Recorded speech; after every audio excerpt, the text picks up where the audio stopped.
Good morning, good afternoon, and good evening, and welcome back to the show. Today I am talking about Venom. I caught up with issues 23, 24, and 25 of Venom. That is the most of the Venom Island. I think it's called Venom Island. Arc, mini arc. It's everything that's been leading up to and past Absolute Carnage. This is sort of capping it off, and I've enjoyed it. And I initially thought it was going to be maybe a 1 or 2 arc, like little mini issue, but this has been just capped off now. It seems to neatly crop everything that's happened so far in Venom.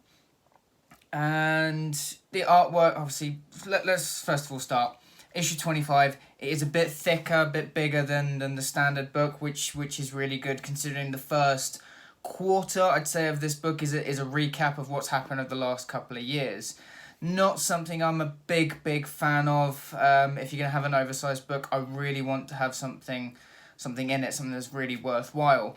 And considering I've been collecting Venom for a while now, I didn't really need the backstory, everything that's been leading up to that. I've been reading, I know what's happening, and I can understand from a point of view, was it Stanley that once said every comic is someone's first?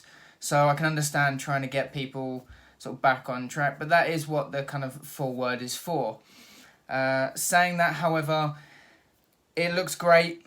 It really does look great. I love how Cletus Cassidy looks in this issue. The artwork is by Mark Bagley. He is one of my favourites, probably from a nostalgic point of view. Back when I used to be reading Ultimate Spider-Man, I think that was the first comic that really pulled me into comics.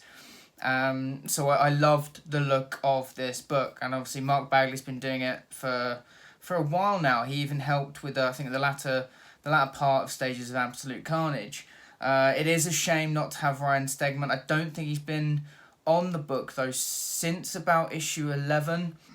May have to double check that, but it does make me think that is Stegman holding himself back? Is he preparing for a next event? Because come on, since the events of Absolute Carnage, something had to come from that. There's got to be a continuation.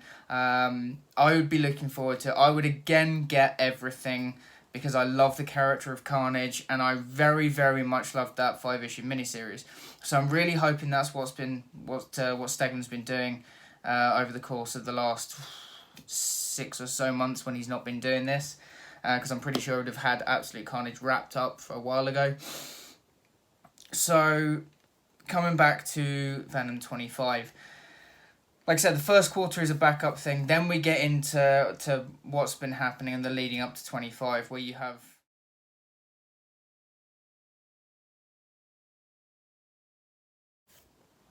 Venom T-Rex. Now, it's not the first time we've seen a Venom T-Rex. I believe the first time we saw it was in Old Man Logan.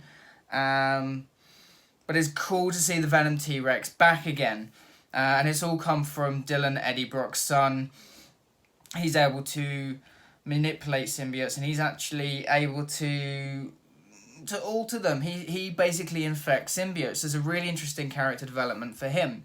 Where it goes from there, I'm not too sure. I'm really hoping we see a bit more from that, either in the next big arc of Venom, or potentially that could be part of the next massive crossover event. Because again, Null is coming. So that would be a really interesting push forward for that. Really excited to see what Cates does with both Eddie Brock and Dylan here. It's been a very hard, I'd say 5 issues actually. The whole mini saga of Venom Island's been very hard on Brock. He has had to lose his arm. He has tortured himself the entire way, and I can't say I've not been loving it. I've loved the trials that he's been going through, and it really does show that Cates has a really great grasp on the character. He is trying to make up for past discretions. He is trying to be a better person, and that is what makes him a hero. He feels that he has to do it. He feels that he's the only one that can be this shining light and use Venom in that good way. and it is fantastic. It really, really is.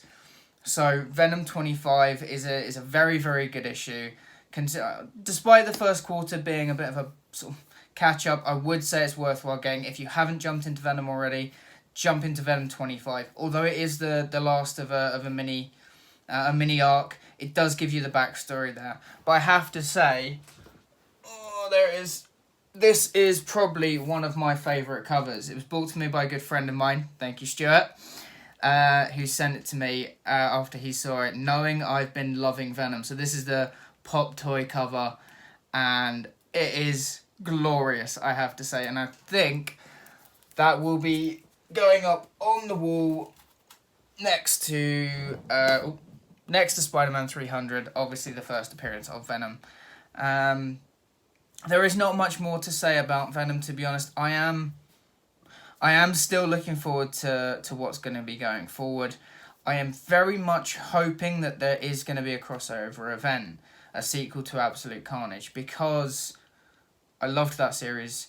I loved everything that's happening, and it seems to be building to something more. So I'm very much hoping for that. And considering the ending of Venom 25, we could get something like that. Eddie is talking to Captain America, Captain Marvel, She-Hulk, and I think a couple other characters about the events and about the things that he has not told them about since the ending of Absolute Carnage. So there is going to be some questions answered. There is going to be things that they want to find out, that they want to know, and it's going to make some really, really interesting comics, I think. But on that subject, guys, if you have read Venom, if you have read Venom 25, if you've read any other Venoms, let me know what you think about it down in the comments. I always really love to hear from you guys. Don't forget to like, share, and subscribe. It really, really does help me out. And I'll see you in the next video.